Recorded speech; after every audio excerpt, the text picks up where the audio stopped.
Hey guys, the Monk 52 here, of course, and today we're discussing the Republic. So, let's take a look at the modules, dive right in. Aiming system is what I recommend. From my experience, the guns do not really break at all, if rarely. So, honestly, armament durability is not worth it for the extra health loss. You definitely need that health pool, so aiming system is what I recommend. Secondaries are actually very reasonable. They're all 127s or 152s. You've got a fair amount of them, and decent range as well, 6.3. So you could spec into secondaries, but aiming systems is really your bread and butter. Those 17-inch guns pop. Alright, anyway, so second mod here.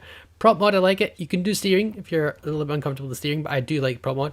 Gets you there quickly. Concealed mods, they go to a normal, and main battery mod, it's normals again. You gotta like those 8 17-inch guns. A is pretty spicy as well, just so you don't know. Commander of choice, I actually recommend Jujard with Iachino for the extra cruiser killing and Scharnhorst. If you don't have Scharnhorst, of course, you can go with Cunningham or whatever you want to go. Fun Cannier, I don't like using drawbits because of the battleship speed decrease, marksmanship, extra range again, bit more accuracy. Wilter build again.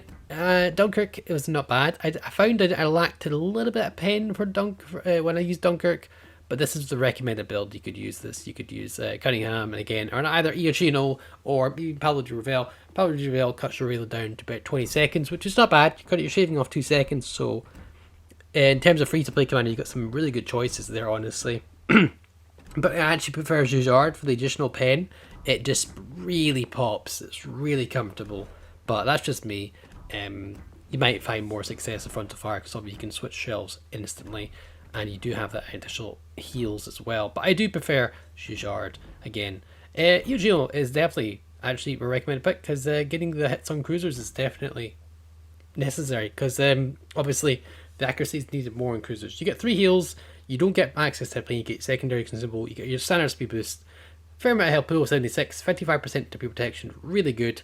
17-inch guns, which means you can overmatch 30mm, so no, Edinburgh's not safe, nor as a lot of other cruisers. It's quick, but it's not that quick, honestly, for French standards. Armour scheme, if I was to say in one word, one phrase, better than champagne. Just a tad better than champagne. 32, but deceptively not 32, because you actually have some inner plating here, that's 235. That's something to note, so be sure to check this. You've got a spaced 32mm plating on the to-be protection. Fair amount of superstructure, nothing too massive though.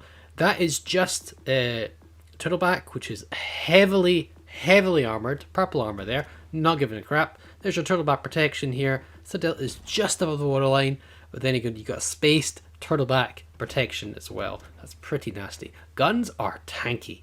If you look at this, this is important. Side plates 330, and you got 240, and the rear plate being 330 again. Very tanky guns, and then you've got upper plate again 32. Don't be deceived though. You may think you eat some proper pens up in top deck. You do, but you don't eat the citadels. It's very rare to get 20 citadels unless you are from a longer range, and even so, it's a very relatively decent turtleback. I would say treat this like a little bit up-tiered champagne, but 2 tiers up-tiered, even though champagne's only tier 7. Champagne's tier 7, it'll be tier 9. Just whatever, forget what I'm saying. It's a slightly better armoured champagne. So, onto the battle here. Republic, of course, we're doing our AP here. We're going to push forward here. I really recommend you play this like as some sort of like a kind of early kite machine, but you don't want to be kiting too far back because you want to be using your armor and using your tankiness, and you gotta be careful again. It's a beast, okay? It is a beast. The guns are so good. The magical French guns that can pen the world. If you get some broadsides, my god, you'll get some spicy shots. Just one gun turret can do like 30k. It's insane. So don't be afraid to mix up your shot timings. You could also get some pretty reliable like kind of continuous fire because the guns reload really quickly. You've got a 20-second reload if you're using Paolo, and just 22 if you're stock. Anyway, that's incredibly good for 8 17-inch guns as well. You have access to the speed boost. You only get 2 with the current build running, and it is a bit lackluster. It really is not as fast as other French ships. I want to highlight that. It definitely feels more on the sluggish side for the French BBs, but you definitely want to use it in the situation. You've got 2 options. You get it for like 4 minutes or something like that. It's a pretty good duration, but you definitely want to be using it in predicaments where you need to get moving, or just, speed boost gives you that agility. You just add extra agility or a wee bit extra oomph, you know, and that really what helps you. As I said before, these guns, you want to get yourself on a flank, and you know, you want to be hanging back at range at the start, and then push yourself more and more in as the battle goes. And if you're being focused, and you know, I tend to be get focused because that's just me though, but you know, when you get focused, you can always kite back, and you've got 19 kilometer base range, and that's without anything. I think maybe it's just with Cannoneer. You can get some really good range of this build as well, and you can get some really meaty shots. Like there, that's 18k, which is 4 pens. It's pretty spicy. That's 4 pens, guys. 4. But yeah, really spicy shots. You want to be kiting away early on, building your damage up, whistling the enemy down, and see what we can get off at the end of it. Again, Chino will help you out with the cruisers. I think that's a little bit under lead there, but hey, we did what we could there. We got, do we land? Oh yeah, we land 3 hits, a bounce amazingly. We got 1 pen. It picks up not bad. That's about like 4k maybe, I think. Yeah, indeed, that actually was 4k. Again, pretty spicy shots for 1 pen and over pen, not bad damage at all. And again, if this cooches off, gets a little bit too unfortunate, you can get some really nasty shots. I think we aim a little bit too low there, so it does fall short, if I'm not mistaken. He is reversing quite quickly. Again, a bit under the lead there. We still get another pen for decent damage, but I think it's more our aiming than anything else. Something to note again with Republique, the reason I have spec for more or less an accuracy build is the guns can be kind of trolly if you don't build for accuracy, so be aware of that and try and build as much accuracy as you can, because the guns can be quite trolly. You do have a relatively quick reload, but it's nice to have the shots that just pop like that, or you can get some more, because again that was 5 out of 8, sorry 6 out of 8 actually, but you definitely want to build into accuracy because these guns can be quite trolly. Again, that would look at the shots, guys. Like look at the accuracy there, really popping. But you really need to build for accuracy. I feel definitely is. I don't recommend going full brawler in this build. Honestly, the champagne with the gun configuration doesn't do too well suited as a brawler. As a finisher off, maybe like you could use this after the gun's fired. You can just tank the first salvo and then just deal with the second. You know, you can deal the second yourself. You've got a fast reload, so in terms of brawling, you're not that horrific. But again, the fact that you have to reveal all your broadside almost to get the guns going is problematic. We do finish off Suzuki again. Iachino really is a recommended choice because well, the battleships are much bigger, so you don't actually need that much accuracy buffing. But cruisers are a different story entirely, so you control cruisers quite hard. But Iachino with the 7%, if you max it out, I think, is quite nice. Again, shooting DDs is priority here. We didn't shoot that destroyer there because we couldn't have an island cover there, but we'd like to have shot him. Again, DDs are still a priority. You're not bad. You can get the shots on DDs. It's still worth doing it. You 100% use it. You want to use it. Again, HE as well is pretty good. 48% fire chance. You've got. Don't be afraid to use it if the situation calls for it. Obviously, hitting destroyers is priority to be used with HE, and particularly heavily armored battleships. But you can still get some pretty chunky cells with AP through the nose, or well, not through the nose. Well, it depends on the situation, or through the superstructure. But HE is really comfortable. Again, if you're struggling to get those hits, or you're a little bit trolly for your accuracy, like this an example, this Kucherov's doing a really good job dodging. It's very hard to dodge French shells because they're very quick velocity shells. So doing this kind of dodging, maybe at this range he's maybe having a bit more advantage, but still very good play by this Kucherov. He's doing what he can here to duke the shells, and you know, maybe we can catch him off guard here. Again, prediction is that's how you deal with kiters when it comes to battleships. If you can predict correctly where they're going to turn after certain firm maneuvers, then you can maybe get some catches on them, and we get some pretty good catches on them there. But we do not get the citadel that we needed, and that's a bit unfortunate. Now, in terms of our positioning here, we start booking it towards the southern side of the map, towards A, because there's no real threats besides its Kucherov. We'll probably fire it one more time. Again, you've got a quick reload, you've got pretty relatively accurate guns when you build into it, so we can at least try again.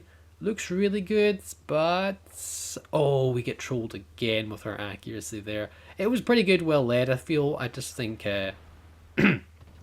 he must have dodged the shells as they arrived. So very good play by him. I really should be turning back here and turning. Never mind. I am turning. Okay, that's good. But yeah, you definitely want to be not held up by kiters because that's what they do. They can't be held back in time for your enemy to succeed. Honestly, that's what they do. So you want to avoid that. So we're going to turn away here, and while we're doing it, we can still keep shooting the Kujas off. So plus plus for us as well. But yeah, the HE, you definitely want to be using it if possible. The AP is very good though, and just be aware of that. You know, very important. Anyway, as we said, use the speed boost here to get in these situations. You get pretty nice heals, but you do seem to take a lot more damage from the pens. It's kind of like a upgraded champagne hull, as I said before. You will take some sizable damage if you get the broadsides or even a slight resemblance of the broadside.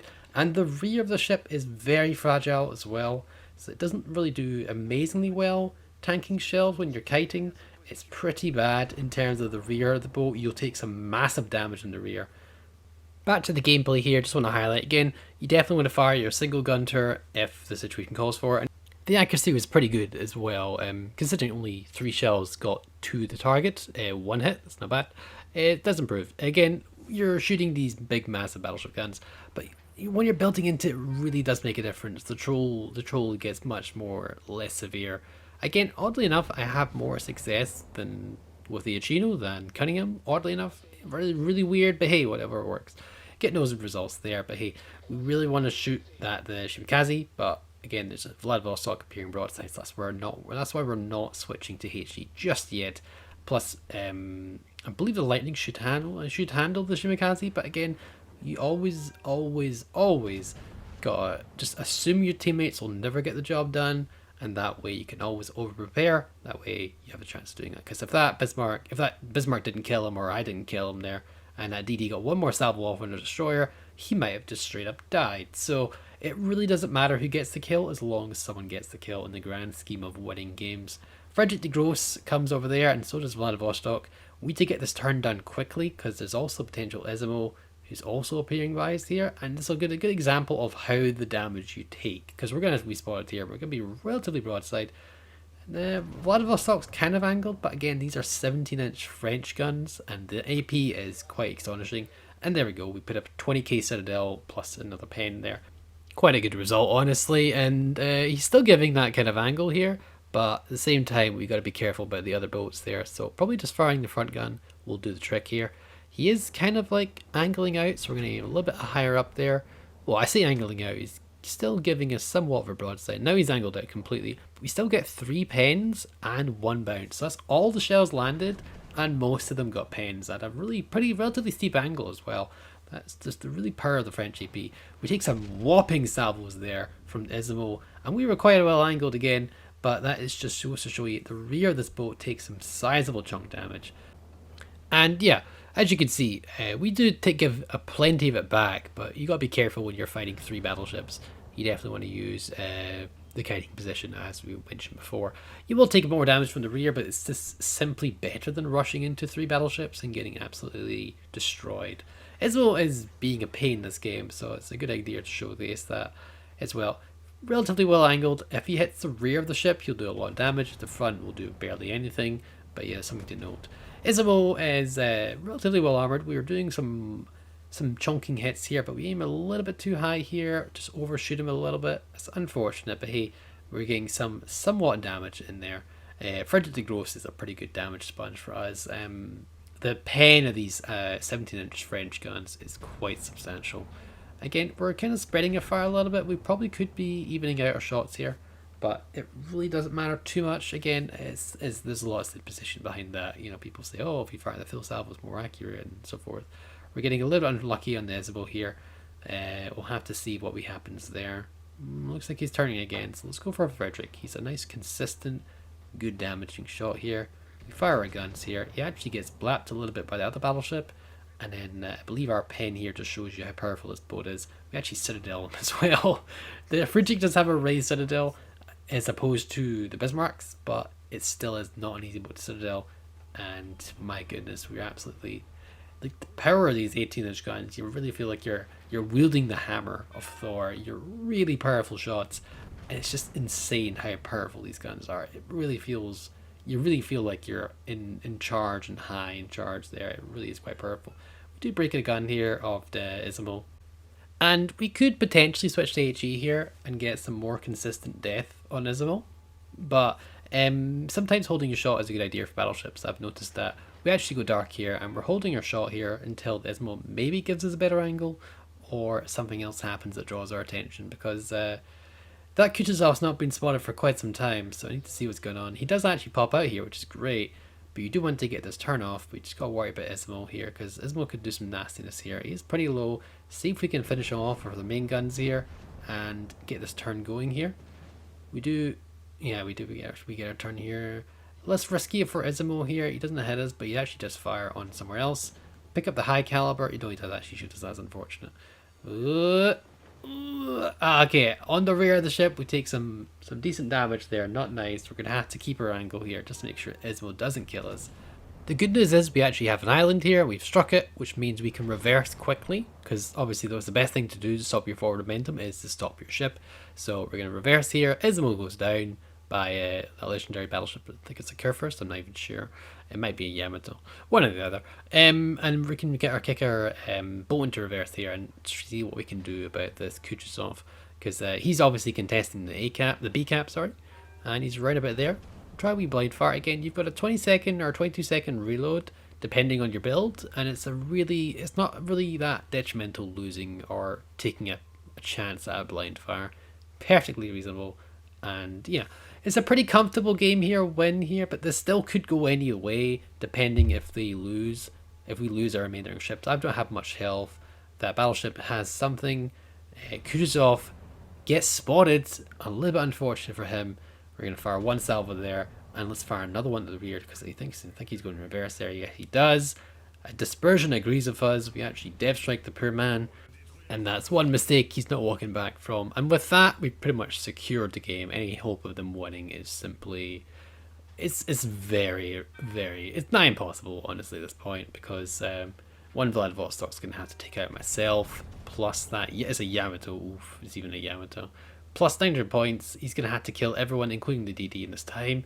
Just simply doesn't have the capacity for it. Get some points. I'm trying to break the Vladivostok's gun here. I want to see how effective the AP is here. Obviously, the best bet here would be firing HE, and that would cement that Vladivostok death, but I want to see how accurate I can get my guns going, see if I can just black those turrets, make sure that Yamato does not go down. But sometimes the shots do troll you a little bit with that. But overall, we've done pretty well. 170k, we picked up our dev strike here. It looks like the Yamato is going to ram the Vladivostok. Doesn't really matter at this point, that's the game ended. And yeah, not bad. So yeah, Republic, pretty good, really fun campaign ship. Recommend getting 100%. 2.7k, Lightning got 3k by the way, very well played by him. Ismo played well, so did the Friedrich, and yeah, overall, not bad. So guys, I hope you enjoyed. Tell me your thoughts on Republic. If you haven't already, subscribe for more, like the video, and have a wonderful day, guys. Catch you in the flip side. Bye for now.